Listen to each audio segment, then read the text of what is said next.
What's going on, everyone? Welcome to another exciting episode of FORNEVERNEWS!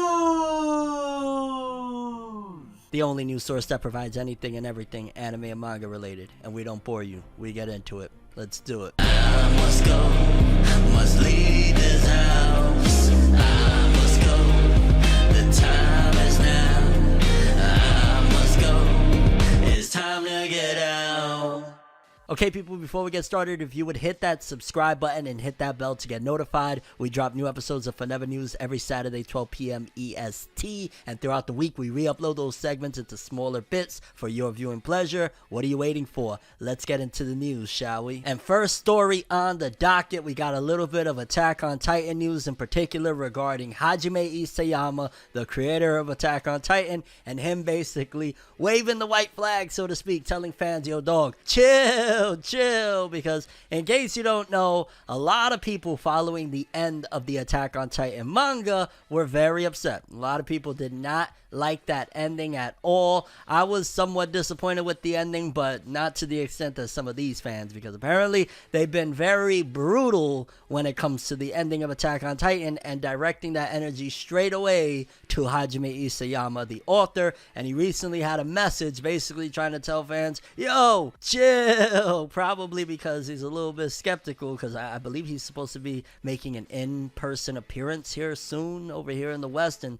just in general, he's probably a little bit, which rightfully so, a little bit intimidated by. There are some loudmouth, very vocal people that are upset with the ending of Attack on Titan. Now, granted, that's not everyone. There's a lot of people that are probably watching right now, like, upset about what? The ending of Attack on Titan was great. And by all means, everyone's entitled to their opinion. But yeah, it has Hajime Isayama definitely a little bit worried at the very least, because he came out and said the following. To the fans of Attack on Titan's manga and anime, Attack on Titan was heavily influenced by Hollywood movies, TV shows, and American culture, so I am excited to meet fans from the places where I've always dreamed of going. I'm aware that the ending of Attack on Titan was quite controversial. Yeah, we'll stick with quite controversial. I am open to receiving people's honest opinion. However, I would appreciate it if you would be kind to me. I am both hopeful and anxious about coming to Anime NYC, but I am certainly looking forward to it. So he's definitely heard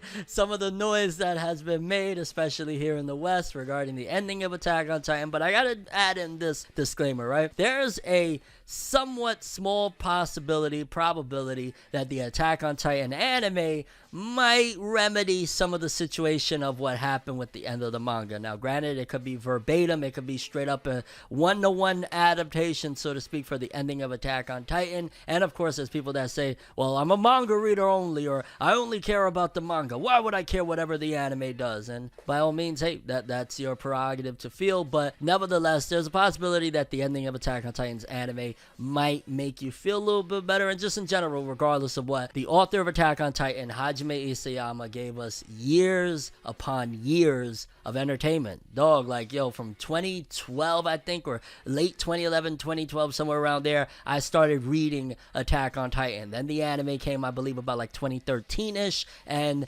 absolutely exploded everywhere. And it was years upon years of enjoying what this guy was bringing forth. So in terms of like being disrespectful, I think that would be way out of line. Like, if you see Hajime Isayama in New York at Anime NYC, at the very least, you know, you could ask a question like, what made you decide to go that route? How do you feel about the backlash? Things like that. But if you're going there to straight up say, yo, dog, Isayama, you're mid, I think you're mid. And I think you're a bit disrespectful and out of line. So yeah, Hajime Isayama, before he even gets here, before he lands on shore over here in the West, he's basically saying, chill guys, I come in peace. I made that ending. I know a lot of y'all ain't like it, but don't hurt me, please. And it's quite sad that authors have to come out and say things like that. Now, granted, you could throw the argument, yo, dog, you made that ending, now you gotta live with it. But at the same time, fans in 2022 have been, you know, a little bit out of line, so to speak. Again, I've expressed my frustrations, but never to the point of disrespecting Isayama and saying, like, he's a terrible artist, a terrible writer. Oh my God, throw Attack on Titan in the trash. It's the word. Like, no. It may have an ending that you don't agree with,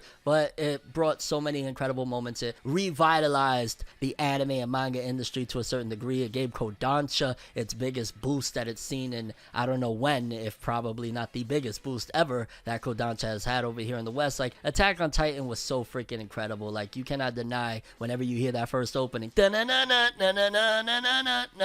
don't get freaking crazy. So just be respectful to the guy. He's clearly a little anxious about this whole situation, worried about what people are gonna say. So if you happen to meet Isayama, try and be a little respectful. Dog is clearly a little bit, nervous about the occasion, so to speak. And either way, yeah, Hajime Isayama coming to Anime NYC. He doesn't want you to be, disrespectful and mean to him. Seriously, don't make us look bad out here, fam. Just be nice. Next up, One Piece Film Red news regarding the West in particular. In case you don't know, it was last week that One Piece Film Red debut over here in North America. And yeah, it was to a massive success. I was very excited when I first heard what was happening with the success over the weekend, because I was like, it's a One Piece movie. They don't do super fantastic over here in the West. Hopefully it does decent enough so that they could carry on. And I mean, in the past, One Piece movies haven't done that well. I'll give you an example. For starters, Film Gold didn't, in its entire run over here in the West, make even $500,000. I believe it capped off at like $400 and something thousand. Then the following film, Stampede, in its entire run, did about $1.2 million in its entire run. So Film Red, I was a little bit skeptical. I was like, there's a back and forth on it. You could go check my review out on my main channel if you like. I give a spoiler free, and I dive into spoilers after a certain warning in the video to give you a breakdown of exactly everything I felt about that film. But there was, mixed criticisms about it. There was like, one hand, hey, oh my god, there's a lot of singing. Is Shanks gonna be in the film enough? Because, Film Red, and Shanks is a big part of the movie with Uta and all that stuff. So there was a lot of skepticisms, but at the same time, I'm thinking to myself, yo, dog, the last 2 years, a lot of new One Piece fans were created, especially at the height of pandemic where everybody was locked in the crib and shit. I'm like, there's a lot of One Piece fans, new anime and manga fans in general, were born over, this whole breakup where everybody could just sit there and binge a million episodes, a million chapters of anything or whatnot. So I do believe that there was a lot of One Piece fans that were created. Also, we just recently spoke last couple weeks that there was a lot of heavy promo coming into One Piece Film Red. They lit up New York City's Times Square with billboards all over the place of One Piece Film Red for one of the recent anime festivals or whatnot. So there's been a lot of stuff going on in terms of promoting One Piece Film Red. Even on top of all of that, we know that there's been a deal that they've had with Spotify, which I could imagine probably helped to pay for those billboards or whatever, and also makes sense as to this movie being very music themed. It seems like there was a deal in place early on in its inception in order to make it all come about. So I also know that there's a lot more promotion in this movie opposed to some of the previous ones. Even with Dragon Ball Superhero, one of the things that it had going for it is that it had new marketing and new promo behind it. It was in like double the amount of theaters as Broly. So even if some fans were off put by it because of the aggressive marketing, it actually topped Broly over here in the West with the Dragon Ball Superhero film. So Film Red, I had some anticipations and expectations of like, it's going to do at the very least more than what Stampede did, but fam, One Piece came out swinging with its opening weekend being bigger than the entire run of any One Piece film over here in the West. Opening weekend alone. Let's check this out. One Piece Film Red earns US $9.3 million to rank number 2 in the US opening weekend. The One Piece Film Red anime film earned a total of US $9,323,267 in its first 3 days in the United States to rank number 2 overall in the US box office for the weekend. It is below the US $18,271,625 gross for Black Adam's second weekend, which, Black Adam, regardless of whatever people are saying about it, is huge. So I'm not mad at losing to Black Adam, even if it is its second weekend, because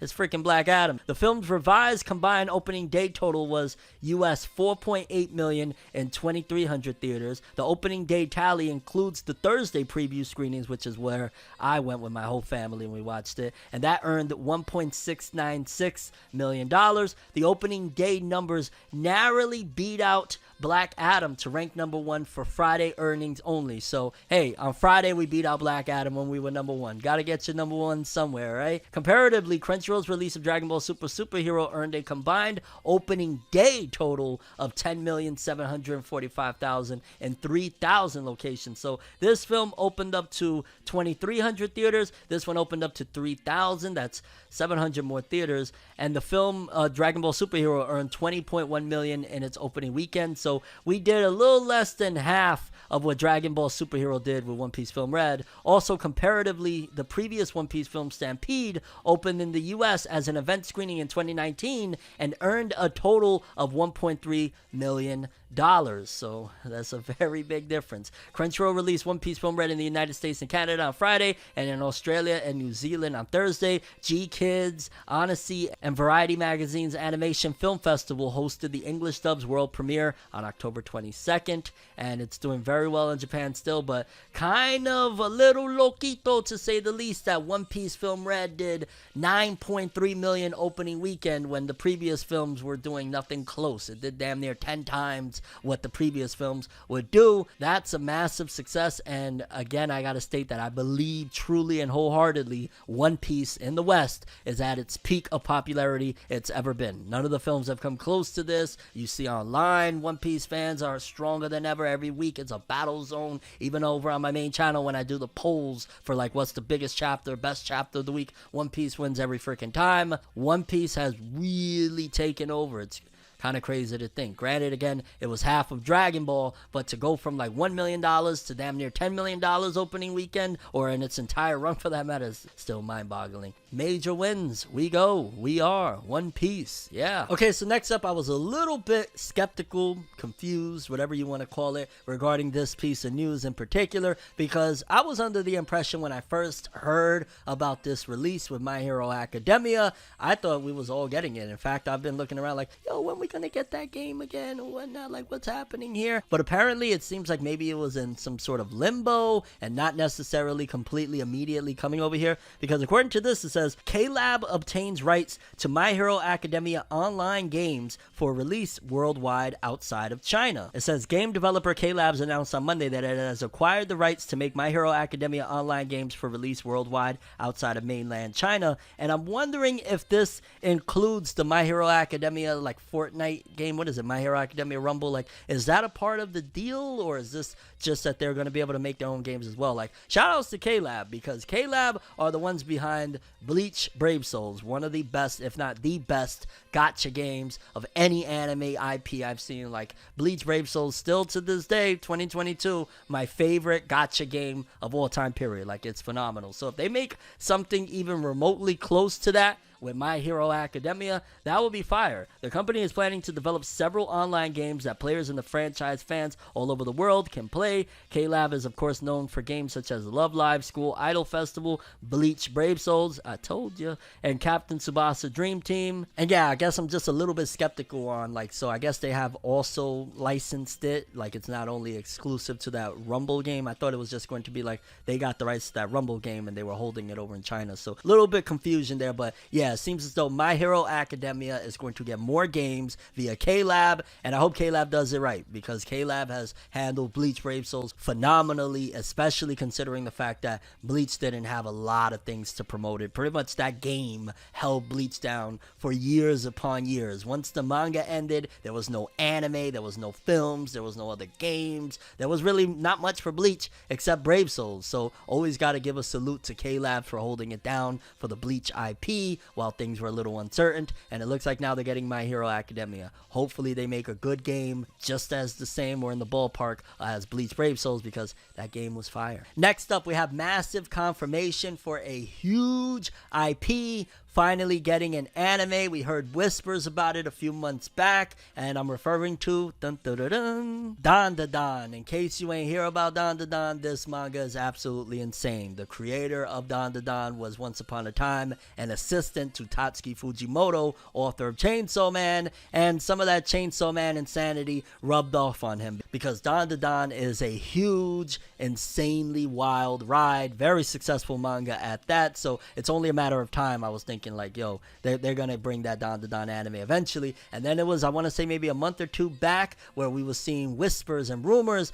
that Studio Mappa, and it was legit, followed the author of Dan. So a lot of people are like, whoa, is that confirmation that that's where it's going? But according to this, Dan by Yukinobu Tatsu is getting a TV anime, and I'm guessing probably late next year is when it'll arrive. There's a lot of things on the horizon, dog. We got Marshall, Undead Unluck, a lot of things waiting in the wings, a whole bunch of Demon Slayer Season 3, Jujutsu Kaisen Season 2. There's a lot of things, and I know they want to give this one the spotlight, so to speak, because if you cram this one in, let's just say with like Chainsaw Man Core 2 or Season 2, probably Chainsaw Man's going to steal a lot of the thunder. So ideally you want to put something wacky and raunchy like Dan by itself. Throw the argument, okay, maybe like if it ran with Demon Slayer, it still wouldn't get outshined just because Dan has a certain edge to it that is not going to be completely devoured by any other series except something that is in the same ballpark. So probably I'm going to assume this Dan anime is going to come later on in 2023. Better not be 2024. That'd be absolutely ridiculous. Like, why announce it now? Also, the manga is pretty deep, so yeah, I'm going to guess no later than fall of 2023. I could totally be off on that, but either way, and if it's Studio Mappa, which I believe, or was it A1? I feel like it could have been A1 too, but I'm almost certain it's Studio Mappa. Either way, whoever the hell it was, we know we're getting a decent studio, and I hope they do it up because Dan is freaking fire. I haven't read it in a little bit. I fell behind or whatever, but everything that I read of Dan so far told me that, yo, this is quite gas, to say the least. This is going to be a hit, and yeah, confirmed getting a TV anime adaptation. Let's go, Dan for the win. Next up, we got a couple of pieces of Bleach news, in particular regarding Tite Kubo and the Bleach 1000 Year Blood War. For starters, it says a Bleach 1000 Year Blood War arc poster illustrated by Tite Kubo himself will be included in next week's issue of Weekly Shonen Jump, issue number 51, which they've been doing a lot of those like posters and promotional things, kind of just to keep people going, which I don't know how it's doing over there in Japan, but I know 100% over here in the West, a lot of people are really hype and in tune with Bleach's 1000 Year Blood War. So I think for the most part over here in the West, at the very least, it is a massive success. I don't know what it's looking like over there in Japan. I haven't seen it in like the top 10 anime rankings or anything like that. So I'm not sure what the viewership is looking like, also considering the fact that it's on certain streaming services and deals, you know, outside of the US it's on Disney Plus, but then over here it's on Hulu. So we probably can't get for sure all of the numbers, but I'm going to say that it's a hit over here in the West just because I'm seeing way too much people loving and enjoying Bleach's 1000 Year Blood War. But we also got a little bit more insight. It says here, a new Tite Kubo interview with the anime staff will also be published in next week's issue of Weekly Shonen Jump, again issue number 51. So we will be having a Kubo interview for you in next episode of Forever News. I will break it down, see what's good, what's on good old Kubo's mind. But yeah, I mean, it's pretty much seemingly a big success. Episode 5 alone was one of the best episodes of, or one of the most action-packed at that, episodes of Bleach. It looks great, the music is great, the art is great, the animation's dope. Like, yeah, I'm pretty sure it's a big success, but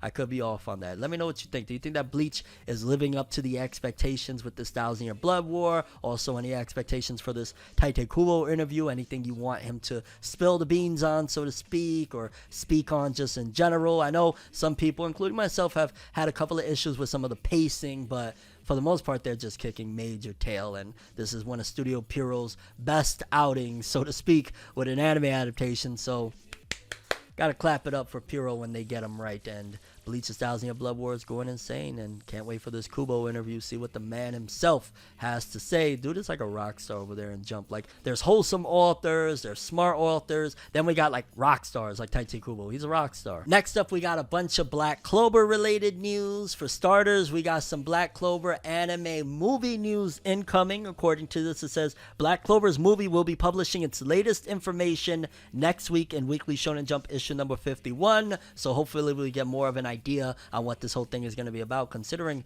we're not that far off. We're already in November. The movie comes out in March on Netflix and stuff like that. We only got a few months away, so I would like to definitely know more about what this film is going to be about, other than, okay, we know King Conrad is going to be in there. We know it's going to be on Netflix, and it's going to have some of the main cast. I would like a little bit more than what we've seen so far, I'm just saying. But either way, it looks like we're going to get a little bit more news in there. Then we got some unfortunate news for Black Clover. It appears Black Clover will be going on a sudden break this week in Weekly Shonen Jump issue number 50. Adding its upcoming break next week, the series will be absent for 2 weeks until Weekly Shonen Jump issue number 52.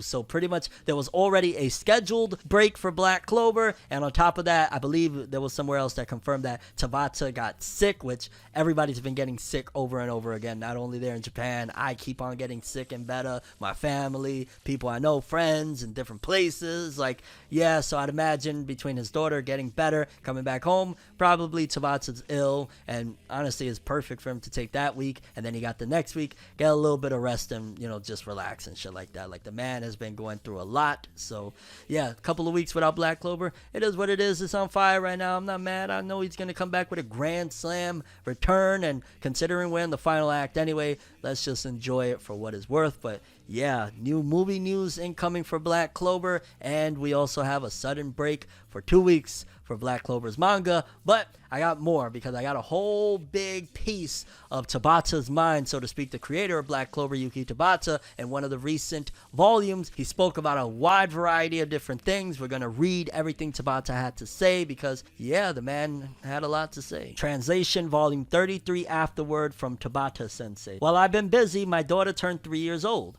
I was surprised at how big a 3-year-old is. My powerless arms can only float her in the air, playing Anpanman for a short run around. Anpanman is a Japanese children's superhero cartoon, and the character flies around in it. Now when my daughter shouts, "Papa-chan, Horse-chan," I must run there and put her on my back with a knee. Get it? Like, meow. The other day, my daughter was down with a cold and got hospitalized for a week. It was very lonely without her at home. I nearly cried when I saw her in good health at the hospital. Well, I actually cried. Now she's back safe and sound running around. When I got contacted that my manga got a reprint, we were shouting, "Reprint! Reprint!" together with my wife dancing a mysterious dance. My beloved dog was going wild over it. Family is the best. Yo, that puts a tear to my eye, I ain't gonna lie. Like, shout outs to Tabata. That's so dope, him and his family celebrating while people are being absolute cretins and disgusting creatures online, you know, constantly talking about Black Clover sales. This man gets a reprint and he starts celebrating with his family in a sweet and innocent way. Like, I don't know, the internet sometimes gets me disgusted when you read shit like this. Like, yo, he's a wholesome dude, dog. Get off of his case. But then we got a lot more, so let's just read. Since there's room to spare, I'll tell you a bit about my story. If you're not interested, just skip it. As a nursery school child, I loved drawing Dragon Ball. Then I learned about Weekly Shonen Jump and about being a mangaka, and I thought, isn't that the greatest job? And so I decided to become a mangaka as my future dream. So how does one become a mangaka? Well, if you're good at drawing, you can make it, is what I used to think as a shallow boy, just drawing whatever I wanted to and getting into manga, mainly battle shonen. When I was in primary school, I used to look at the dots in the screen tones of manga, and I thought, what are these dots? Are they just drawing dots? What? It was very precise, and there were so many of them. If I become a mangaka, will I be able to draw these easily? And I used to think such idiotic things like that. I used to draw manga like drawings of Dragon Ball and Yu Yu Hakusho on paper with a pencil, taped and stapled these together and made a tankobon, like basically a paperback copy, manga for his own little self-satisfaction. I was a fairly fast runner in primary school, and when I entered middle school, I joined the track and field club. I was running around like an idiot, sweating like an idiot, taking a bath, and then eating the most delicious rice. One day at the department store, I came across a place that seemed to be the art materials section for manga. I was like, what the? Do pros draw manga with this kind of stuff? Well, let's do it. And then I thought, art materials are expensive. And with that, I bought a starter set that included a book on how to draw manga and a set of simple drawing materials. At that time, digital drawing was not a thing. And then I was introduced to drawing with a G pen, a mapping pen, and dip pen. What? How do I draw this? Oh, no. What's this for? This is so bad. How much do I add and subtract? There's no way I can draw well. Despair. Huh? What is this? The screen tone? These dots, I need to apply these. As I despaired due to it being very difficult to draw with a dip pen, I asked myself once again, so how does one become a mangaka after all? I was frustrated. Then I learned that one should first draw their manga and then go to the editorial department of a magazine to submit a piece of work or enter for a manga award. I lived in Fukuoka Prefecture and decided to submit my work for the monthly weekly Shonen Jump Manga Award. I can't draw hyper well with a dip pen, but I guess I'll just get used to it if I keep drawing. What kind of stories are good? Something that people are moved by emotionally. And like that, I didn't know what I was doing, but I kept drawing at a leisurely pace while living my middle school life. Despite liking fantasy battle manga, I took half a year to draw 31 pages of a strange youth manga, and then I said, hey, isn't this taking too long? I spent a lot of time on the faces on page 1, yet the latest pages look a bit different, but it does look better. No, just no. I will, this month, for sure, submit this, I decided, the day before the deadline, but then I despaired again and thought, well, I just can't make it in time, but I really wanted to submit it, so for the first time in my life, I stayed up all night, somehow finished it, stopped by the post office before going to school in the morning, submitted it, and then went to school. I was really excited as I was waiting for the results and opened the Jump announcements page, but then nothing came for my second year of middle school, grade 8. Age 13 through 14. Submission. I felt very sad. I had no idea what was wrong with what I had worked on for half a year and felt lonely without any acknowledgement. I mean, I was like, I don't even know if the manuscript was delivered and read. I don't know, is how I felt at that point. Well, I had no choice but to draw, so I spent another half a year or so drawing a fantasy manga and submitted it again for the monthly Jump Award, at which point I was in my third year of middle school, grade 9. This time I was one step away from being a finalist. Well, at least they did read it. Well, I don't know, but I need to draw more. And with that mindset onwards, I was awarded a special jury prize for the fantasy battle manga I submitted in my first year of high school, grade 10, age 15 to 16. Well, I suppose it's a good thing I sent my submission, but what's going to happen now? Then I received a call from the editorial department of Jump from the person who was going to become my first editor. So I received a special award at the monthly Jump Awards and was assigned an editor for the first time, but I was a first year high school student and had no idea what to expect. Without knowing the slightest thing, we exchanged a few phone calls and decided to draw a storyboard and send it to the editor, Tite. Without drawing a manuscript, they can just look at the storyboard, I happily thought. I merely submitted a lazy but dark storyboard about a demon who has amnesia. Tite said, "What? Is this really the kind of story you would like to draw? I thought you wanted to draw more shonen-like, meant for boys, stories, and I believe that's what you're better suited for." I felt a bit lost and just said, sure.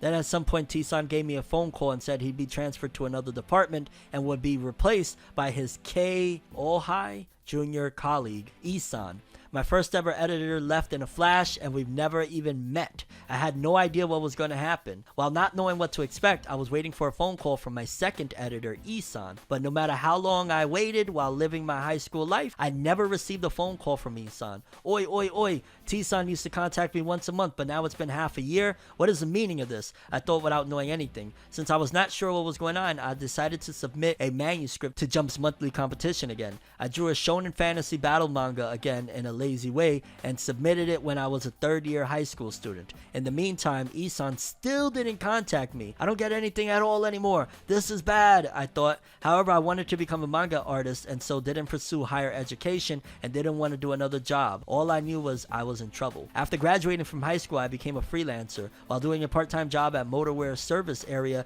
I met a friend from my junior high school track and field club and we started hanging out together. We played a lot of card games and Momotaro Densetsu together all night long. It was a somewhat dark period of my life, but I felt like I was in my youth again. In the meantime, I continued to draw fantasy battle manga manuscripts, and I submitted a manuscript at the age of 18 or 19 to Jump's monthly award again. I was really surprised when I received a phone call from the editorial department saying I got an editor. I was so happy, but I just mumbled something like, "I'm very glad, but a bit confused. I think Isan might be in charge of being my editor." After a while, the person who called me said, "I checked again, and I'm in charge of being your editor now. Looking forward to working with you. I don't really understand what's happening, but I changed editors again, apparently." This was W-san, who sometimes appears in my author comments in the contents page of Jump. W-san is a lively man who talks a lot, and me, known to my friends as Taba who talks a lot, had to keep up with him. We exchanged phone calls with W-san, and I faxed my storyboards to him. Now it's all done online, social media in Japan, or email.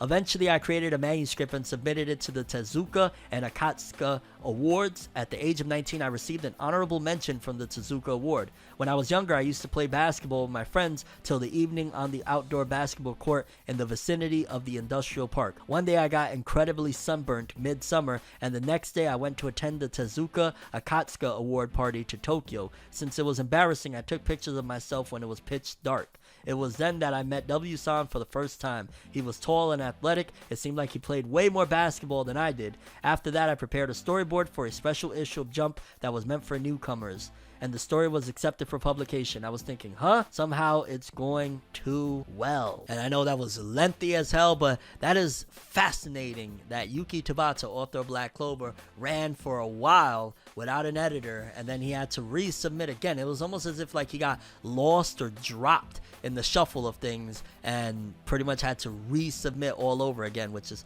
kind of crazy, man. Tabata's been through some stuff, though. Shout outs to Tabata either way, with his wholesome life and his incredible journey to get to where he's at right now. Yeah, Yuki Tabata for the win. And just quickly, as I said, Black Clover again will be on a sudden break. However, Black Clover and Jujutsu Kaisen will both be on break next week in Weekly Shonen Jump issue number 51. However, Jujutsu Kaisen will be resuming in issue 52, although I believe again Black Clover was scheduled to go on break there. So Jujutsu Kaisen will just be taking 1 week, Black Clover 2 weeks. Boruto, Naruto, Next Generations fans, we've got some updates here that apparently we're going to be getting some major news regarding the series as a whole, not just the latest arc, as we spoke about in last week's episode of FORNEVER News about, Boruto and Sasuke going, the whole Hawk journey and everything. Like, that's cool and all, but we're actually going to be getting series information. It says here, Studio Pierrot Manufacturers booth at Jump Festa 2022 lists new series information for Boruto to be revealed at the event, as well as a Naruto 20th anniversary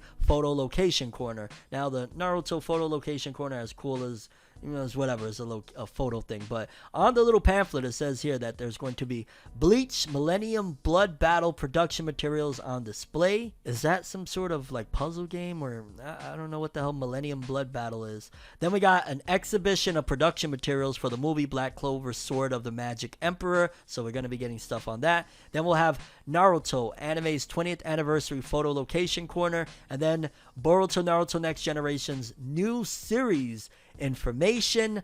What is this new series information going to be? Is it just going to be, again, more on the future of the anime? Please, for the love of God. I mean, anyway, it's saying new series information, so they better not recap us to death. That's all I'm saying. I don't want no recaps on Naruto. I don't want a recap of Boruto. I don't care for any of that stuff. I want new series information. For the love of God, please let it be that they're going to be doing a movie, or they're going to let the anime go ahead with the time skip. Something really hype and really awesome, because, yeah, we down in the dumps right now. We down horrendous when it comes to the Boruto IP. So hopefully they get it together, because I want some new series information, and I want it to be something good, something to look forward to, other than, oh yeah, the Sasuke spinoff, dog. Yeah, like Sasuke spinoff is dominating, top 3 most read manga right now. Let's get something good for Boruto, because as it stands right now, Boruto is the main canonical continuation of the story of the Naruto verse and whatnot. Let's get something good. I don't know, a film, something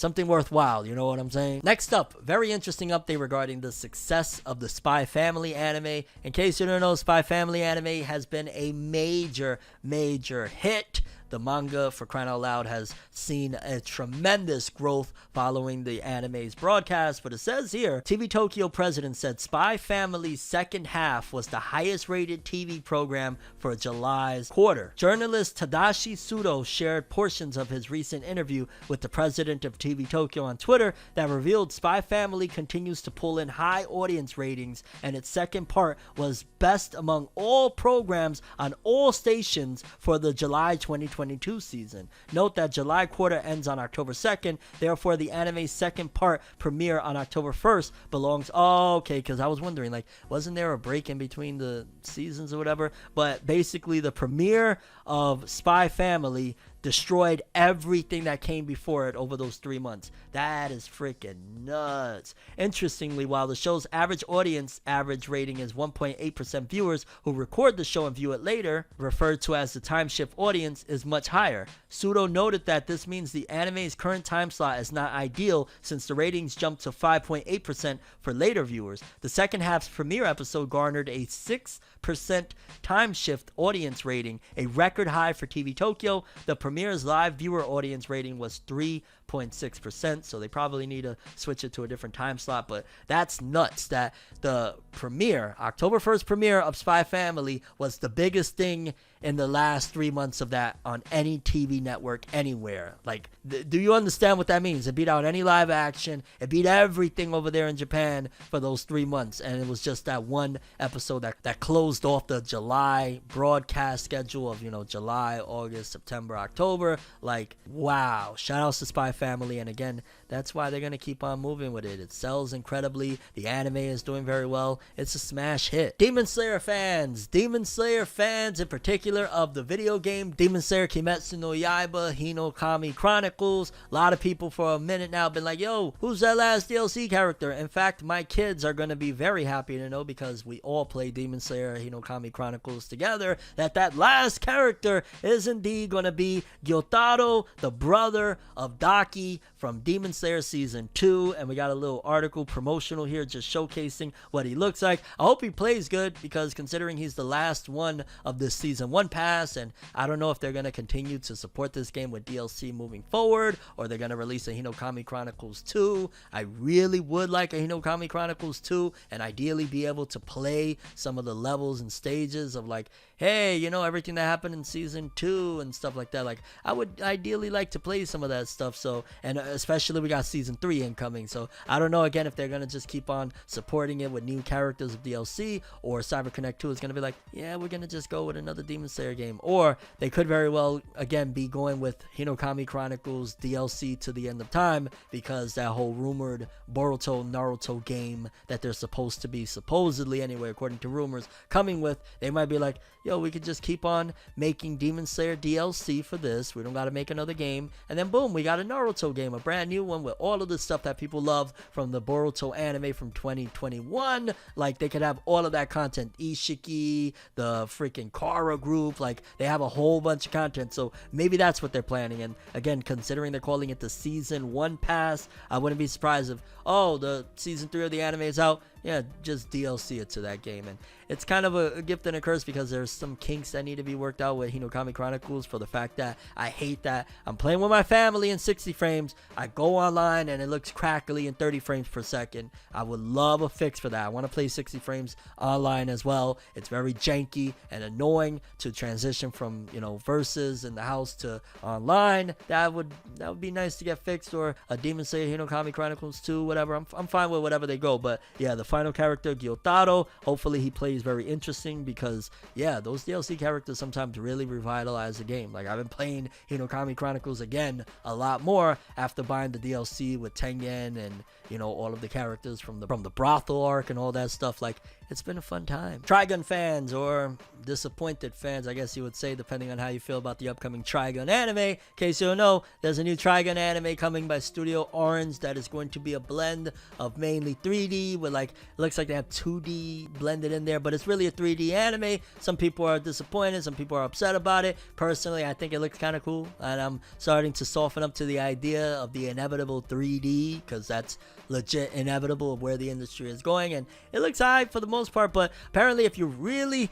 eager to see Trigun's premiere, it's going to be coming out a bit early. It says here, Trigun Stampede Episode 1 to premiere at Special Anime NYC panel. There's a lot going on at Anime NYC next week, and you're definitely going to want to be front and center for this one if you're a fan of Yasuhiro Naitou's Trigun. Some of the folks from Studio Orange, the production company behind the upcoming Trigun Stampede anime, were previously announced as special guests, and they'll be officially bringing Episode 1's world premiere along with them. The special Trigun Stampede panel will be held on Friday, November 18th at Anime NYC, and chief producer Waki Kiyotaka and producer Yoshihiro Watanabe of Studio Orange in attendance. Beyond the special panel and screening, both Waki Kiyotaka and Yoshihiro Watanabe will be available for signings on both Friday and Saturday. Anime NYC will be held November 18th through the 20th at the Javits Center in New York City. And I am gonna lie, I'm not gonna go to NYC for that, no.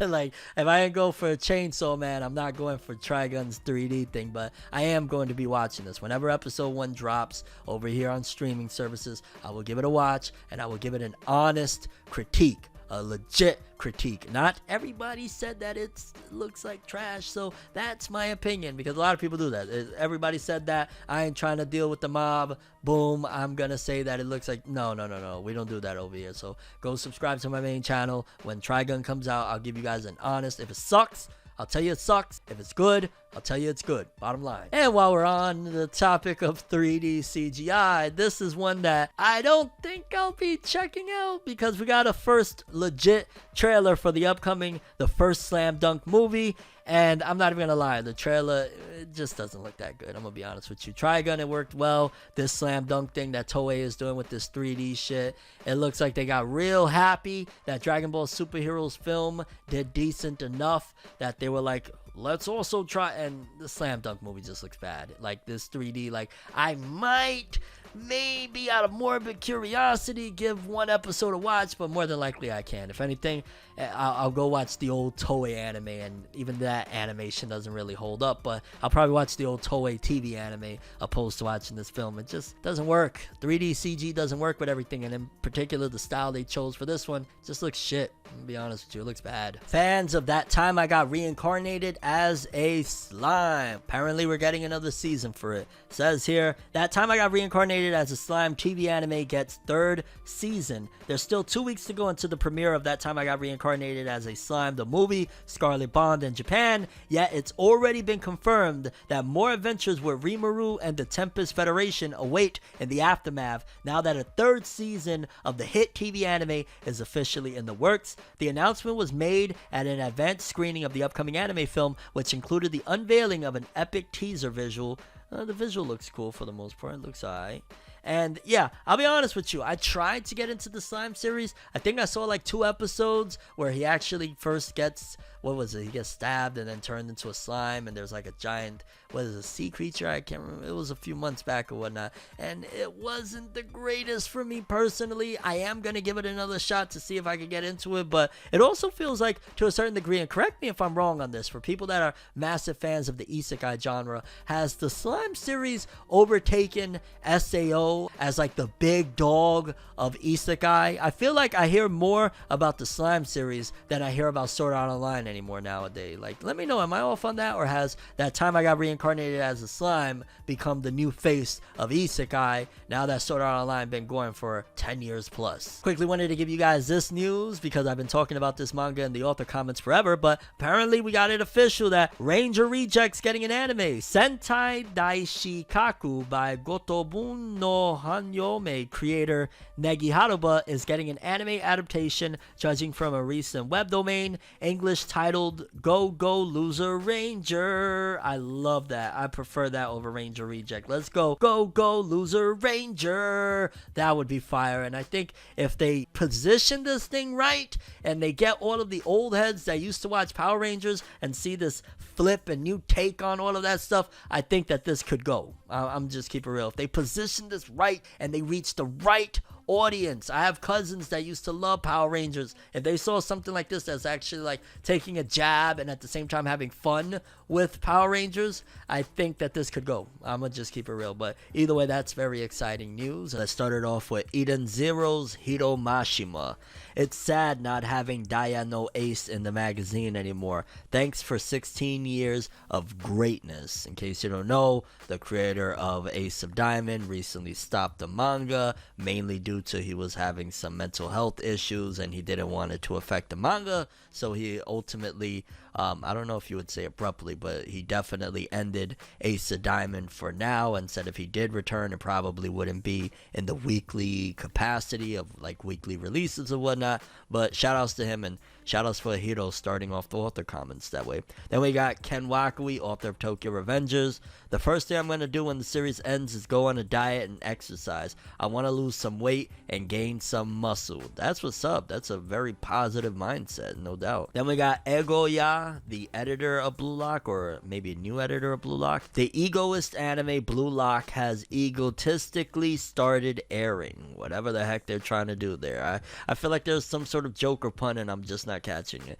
Then we got Four Nights of the Apocalypse's Nakaba Suzuki. I've given up on PS5. Now to begin the wait for PS6. Yeah, PS5 PS5 was somewhat disappointing, to be honest with you. I would argue probably one of the most disappointing Sony consoles in recent times. Just like, I don't know. Then we got Kei Urana, author of Gachi Akuta. I want to do a live event. Keep on pushing, and if your thing gets big enough, you might be able to. Time will tell, I guess. I haven't reported on this author in a while. Kanan-sama's Nonko. I've obtained an addiction to grapes that will cause my body to self-destruct if I don't get them. What the hell? Yo, imagine going to like Dr. Phil. I'm addicted to grapes, man. Then we got Negi Haraba, author of Ranjer Reject. The series is up to volume 8. Even now, heading into volume 9, there's so much I want to draw that I can't help but be excited. Love to hear it. And then we got George Morikawa, author of Hajime no Ippo. It's over now. Manga of Peace. Thank you. Yo, dog, like 99% of the time, I never have a freaking clue what George Morikawa was talking about. I don't think Ippo's over. He could be referring to Ace of Diamond. Yeah, all right. Shout outs to George Morikawa, whatever you're trying to say there, buddy. Then we got the weekly Shonen Jump author comments. Let's jump to Eiichiro Oda, creator of One Piece. Take a close look at the color spread this week to see how much emotion is packed into the climax of the new movie. One hell of a way to promote the movie, and it's a great movie, to be honest. Then we got Gege Akutami, author of Jujutsu Kaisen. In volume 21, I fixed the incorrect scoring and also the part where I spoiled my own story. When did that happen? Yeah, Gege be way too deep into this. Then we got Yoshihiro Togashi, author of Hunter x Hunter. This is a staff member, Tane. Oh yeah, I forgot he retired on doing the author comments. This is staff member Tanehana. I will be managing the comments from this issue on. Boo! Boo! Togashi, boo! Then we got Yuki Tabata, author of Black Clover. I'm the fool who was coming home from the hospital in a taxi, realized I'd forgotten to pick up my medicine, and head right back in the taxi. It be like that sometimes, Tabata. I feel you. I've done shit like that before. We got My Hero Academia's Kohei Horikoshi. I'm so happy with how much my family enjoyed the collabo with Family Mart. Okay, okie dokie. Then we got, to close it off, Hajime Komodo, author of Martial Magic and Muscles. Tenryugawa Nankan is really funny. I look up to them so much. No clue who that is, but alrighty then. And yeah, people, those were the weekly Shonen Jump and weekly Shonen Magazine author comments. Always a treat. And let's close things off with the top 50 best-selling manga of the week, courtesy of Jose_Ke. And we start off with places 50 through 41. At the very least in this issue, it doesn't look like Chainsaw Man is completely botting everything, so that's an interesting start. At number 49, we got Zatch Bell 2 Volume 1 with another 12,384, bringing its total before it more than likely leaves the top 50 to 143,000. Again, big ups to the author Makoto Raiku, who brought back, Zatch Bell, and I'm sure like this is a pleasant surprise for them because this is their biggest hit, and to come back with a second one and it still be selling very well, shout outs to them. Then at 48, we got Blue Lock episode Nagi Volume 1, 12,409, bringing its total to 57,000. Blue Lock blowing up. I'm having trouble getting really deep into it as I'm watching the anime. It's a good anime, but I don't know, the character roster hasn't really sold me just yet. Then we got places 40 through 31. With number 38, we have Atelier of Witch Hat. I know I'm probably mispronouncing Atelier. Maybe I'm saying it right. 10 days, 32,387. I really want to get my hands on a volume or two because I just want to check it out and see, like, that art just looks so freaking good. Then we got returning to the top 50, I believe we missed it in last week's, is Ruri Dragon Volume 1 with 16,583 this week, bringing its total in 27 days to 118,145. I wonder what brought it back. Interesting. Then I think we could actually close off this 40 through 31. Not much else that I'm familiar with. Then we got places 30 through 21. Aha! So this is where Chainsaw Man has been hiding. At number 28, 27, and 26, all Chainsaw Man with 19,900 some odd copies apiece, bringing all of them to 830,000 or better. We got at number 25, Midoko-chan Volume 8, doing 19,971, almost 50,000 in 10 days, not bad at all. Then 24 through 21, again, all Chainsaw Man, Chainsaw Volume 8, 7, 6, 5, with about 20,000 to 22,000 a piece. God damn, though, yo, Chainsaw Man really taking them back catalog sales through, huh? Then we got places 20 through 11. More Chainsaw Man at 19, Volume 4, selling 23.9, almost 24,000 for that one. Then we got 16 through 15, again Chainsaw Man with 25,000 a piece, bringing each of them over the 1 million mark. Then we got some Kindaichi. Kindaichi at number 13 for Kindaichi Shonen no Jikenbo 30th Volume 2 with 26,460 this week, bringing his total to 50,000. I've always wanted to get into the case files of Kindaichi. That series always, it looks like if you like Conan, you might like that one. Then we got Chainsaw Man Volume 1 at number 12 with 26,495, bringing his total to 1.15 million. And edging out the top 11, My Hero Academia Volume 36 with 29,612, bringing his total in 27 days to 605,892. My Hero still showcasing. It's still winning, fam. It's still winning. Then we got top 10. At number 10, we got Oshi no Ko, which it kind of just, I believe somebody told me this before, but it dawned on me again that the writer of Oshi no Ko is also the mangaka of Kaguya-sama Love is War. That's kind of dope. And in 5 days, 29,700, bringing his total to 106,583. Cool beans there. Then top 5, we got number 5, Blue Lock's latest volume 21 with 35,995 copies, bringing his total to 144,892. Not bad in 14 days, $150 almost. Then we got our number 4, Kaguya-sama Love is War, volume 27 in 12 days, a total of almost 150 with 44,000 this week. Yo, the author of Kaguya-sama double dipping there with Oshi no Ko and Kaguya. Okay. Then we got for top 3, Chainsaw Man rising up the ranks because it was falling down a bit with volume 12. 44,921, bringing his total to 426,671, which is very interesting because it started off with My Hero dominating Chainsaw Man, but Chainsaw Man is catching up. My Hero at 605, Chainsaw Man at 426. Gonna be interesting to see if Chainsaw Man with this big anime boom is gonna outdo the latest My Hero volume. We'll check back on that. Then we got a number 2. I don't even know what this is. Kino nani tabeta, which tabeta means to eat, if I'm not mistaken, and nani means what. So what is Kino eating? Hey, my terrible translations. 53,000 in 10 days, total 118,000. And number 1, Spy Family Volume 10. Again, I believe it's been number 1 already for like 27 days in a row, like 3-4 weeks in a row. 80,000, bringing his total to 1.229 million copies. God damn it, Spy Family. Bringing in the bacon, so to speak.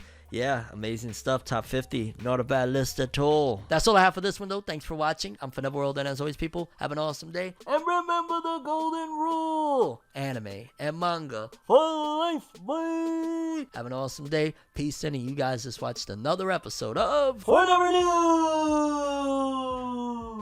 Have an awesome day, lads. Subscribe and hit that bell to get more. Yeah. I have a dream, alone in my room as I sit with the tea. Couldn't possibly think what I often see. And you don't even know how I often blink.